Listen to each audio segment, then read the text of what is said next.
वापस लो, वापस लो, वापस लो। बिहार सरकार मुर्दाबाद, बिहार सरकार मुर्दाबाद, मुर्दाबाद, मुर्दाबाद। हिटलरशाही नहीं नहीं चलेगी, नहीं चलेगी, हिटलरशाही नहीं चलेगी, नहीं चलेगी, नहीं चलेगी। लोकतंत्र का हत्या बंद करो, बंद करो, बंद करो, लोकतंत्र का हत्या बंद करो, बंद करो, बंद करो। शिक्षा मंत्री मुर्दाबाद, मुर्दाबाद, मुर्दाबाद, शिक्षा मंत्री मुर्दाबाद, मुर्दाबाद, मुर्दाबाद।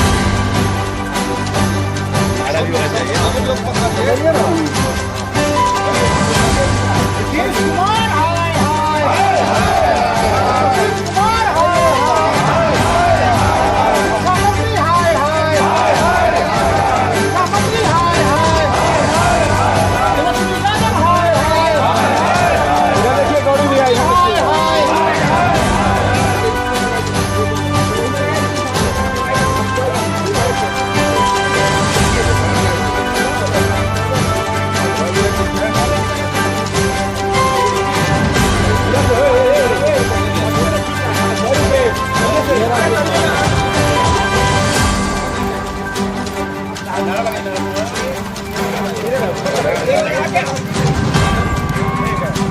नीतीश कुमार होश में आओ,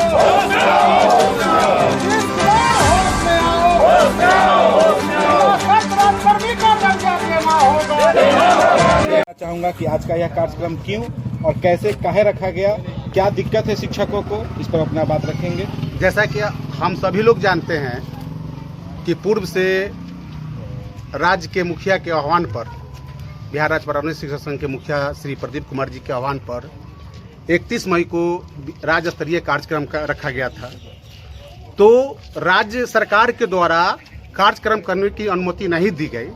इसी के आलोक में त्वरित एक बैठक किया गया और राज्य से यह आदेश आया कि ये बिहार सरकार हिटलरशाही जना रही है, हमारी मांगों को चाह रही है कि दबा दे, कहीं से शिक्षक एक न हो, शिक्षक अपनी ताकत को पटना में लेके ना आए, शिक्षक जो है एकता है यह समाज न देखे, इसको तोड़ने के लिए यह सरकार जो नीति अपनाई कि वहां पर धरना प्रदर्शन करने के लिए संघ को आदेश नहीं दिया। इसी के आलोक में आज राज्य के आह्वान पर प्रदेश के सभी प्रखंड मुख्यालय पर मुख्यमंत्री, उप मुख्यमंत्री और शिक्षा मंत्री का पुतला दहन करने का निर्णय लिया गया था। उसी के तहत आज कार्यक्रम किया गया। हम सभी शिक्षक भाई बंधु यहाँ पर जुट करके इस कार्यक्रम को हम किए। बहुत है हमारे बिहार राज्य प्रारंभिक शिक्षक संघ के राजापुर के प्रखंड अध्यक्ष श्री वकील लाल जी।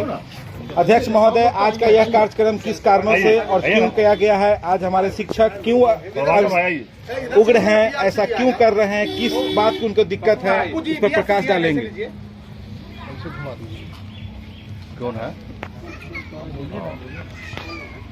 आज का जो कार्यक्रम हम लोग रखे हैं, मुख्यमंत्री, शिक्षा मंत्री और उप मुख्यमंत्री का पुतला दहन का कार्यक्रम रखा गया है, इसलिए कि बिहार सरकार का जो दुरंगी नीति और हिटलरशाही जो अंदाज है और शिक्षकों के साथ और छात्रों के साथ जो रवैया अपनाए हुए है दुरंगी नीति, इसके खिलाफ जो नीति उनका है जो कहीं से शोभनीय नहीं है, इसके चलते आज हम लोग पुतला दहन का राज्य के आह्वान पर हम लोगों ने आज कार्यक्रम रखा है। जो शिक्षकों को शोषण करना और समाज के सामने उनको एक बेनकाब करने का जो उनका सिलसिला रहा है, और इसलिए हम लोग आज उनको यहाँ पुतला दहन करने का कार्यक्रम किए हैं। जय हिंद, जय शिक्षक, जय भारत। अब हमारे बीच उपस्थित माननीय नेता प्रदेश अध्यक्ष श्री प्रदीप कुमार पप्पू जी के द्वारा इन्हें विशेष रूप से हमारे यहाँ भेजा गया है। इन्हीं के दिशा निर्देशन में आज यह कार्यक्रम हुआ और आज हमारे बीच उपस्थित श्री उत्पलकांत जी जिलाध्यक्ष और इस बिंदु पे अपनी बातें रखेंगे कि आखिर शिक्षकों को क्या दिक्कत है, सरकार ने ऐसी कौन सी वादा की खिलाफी किया है, सरकार के द्वारा कौन सी बात से मुकरा गया है और शिक्षकों को किस तरह से धोखेबाजी कराया जा रहा है, इस पर बात रखेंगे। हम आमंत्रित करते हैं श्री उत्पलकांत जी। आज राजापाकर प्रखंड के प्रखंड संसाधन केंद्र पर आज बिहार के मुख्यमंत्री, उप मुख्यमंत्री और शिक्षा मंत्री जी का पुतला दहन किया गया है। इस पुतला दहन का जो मुख्य भी उद्देश्य था, मुख्य कारण था, वो कारण ये था कि राज्य स्तरीय आज कार्यक्रम होना था बिहार राज्य प्रारंभिक शिक्षक संघ का, जिसके लिए राज्य सरकार को पहले ही संघ ने सूचित कर दिया था, परंतु सरकार के द्वारा जो धरना स्थल है वो धरना स्थल अलॉट नहीं किया गया और अंततः शिक्षक विरोध करना रोकेगा नहीं, शिक्षक विरोध करेगा, हर गलती पर वो आवाज उठाएगा। और उसी का प्रतिकार है कि हम लोग आज राज्य के 534 प्रखंड मुख्यालयों पर हम लोग आज तीनों जो प्रमुख हैं सरकार के, उनका हम लोग पुतला दहन कर रहे हैं। जहां तक बात है कि ये विरोध क्यों हो रहा है, तो मुख्य रूप से विरोध ये है कि शिक्षक आज से नहीं, सेवा में आने के बाद से ही लगातार राज्यकर्मी का दर्जा, समान काम समान वेतन और पुरानी पेंशन का मांग करता रहा है। जो वाजिब मांग है, जो पहले के शिक्षकों को दिया जाता था, लेकिन जब से सरकार आई है वो नए नए प्रकार से शिक्षकों की नियुक्ति कर रहा है और शिक्षकों में दरार पैदा करना, शिक्षकों के समूह को तोड़ना और शिक्षक अपनी मांग को नहीं रख सके सरकार के सामने, इसके लिए वो प्रतिदिन कोई ना कोई हथकंडा अपनाते रहता है। हम लोग ने, चूंकि ये सरकार अपने चुनावी वादों में इन चीजों को उन्होंने रखा था कि भाई जब हम आ जाएंगे सत्ता में तो हम आते ही समान काम समान वेतन करेंगे, नियोजन की प्रक्रिया को ही हम समाप्त कर देंगे बिहार से, पुरानी पेंशन पर भी हम बात करेंगे और जितने भी अगर राजनीतिक बात भी करें तो बीजेपी के अलावे जितने भी अन्य जो राज्यों में सरकारें हैं उन्होंने धीरे धीरे पुरानी पेंशन योजनाओं को लागू किया है। इसलिए ये लोग सिर्फ विरोध करते हैं, लेकिन ये सब लोग एक ही सिक्के के दो पहलू है और शिक्षक इस बात को गंभीरता से समझता है, जानता है।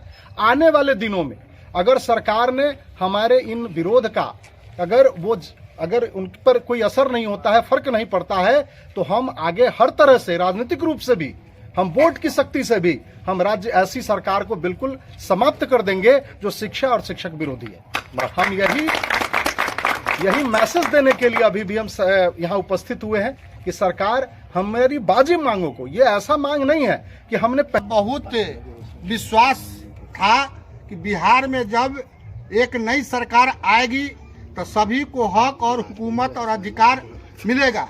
लेकिन आप देखते हैं जे ही सरकार बिहार में आई, नीतीश कुमार जी मुख्यमंत्री के रूप में आए, हमारे तेजस्वी जी उप मुख्यमंत्री के रूप में जब कुर्सी संभालते हैं तो गिरगिट की रंग की तरह अपना चाल दिखाना शुरू कर देते हैं। बिल्कुल उन्होंने कहा था कि जब मेरा बिहार में सरकार बनेगा तो मैं युवाओं को, बेरोजगारों को 10 लाख रोजगार दूंगा।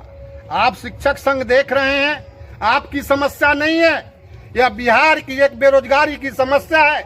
जिस तरह बिहार में एक बेरोजगारी बढ़ रही है, जो एक बहुत बड़ा भयावह रूप लेकर के यह सरकार को समय पर सबक सिखाने का काम करेगा। और शिक्षक ही नहीं, शिक्षक जो आज इतना वेतन मिलता है, इतना उनकी वेतन मिलता है कि देहाती कहावत है कि भात दाल तरकारी न कम में, बाप दादा के कर्जा न सदे, बाबू का छप्पर का खप्पर न बने और जिंदगी गुजर जाए हम लोग का। उसी तरह है जो शिक्षक का वेतन है, जो उसका सामान अच्छे स्कूल में अपने बच्चे को न पढ़ा रहे हैं, उनके अगर 2-4 बेटा बेटी है तो वह शादी विवाह करते करते उनकी जिंदगी 60 साल यूं ही बीत जाएगी। और जहां तक कि बिहार सरकार को चाहिए कि एक समान बिहार में शिक्षक को वेतन मिले, बिहार एक सभी को राज्य कर्मी का दर्जा मिले, सभी शिक्षक एक समान हो।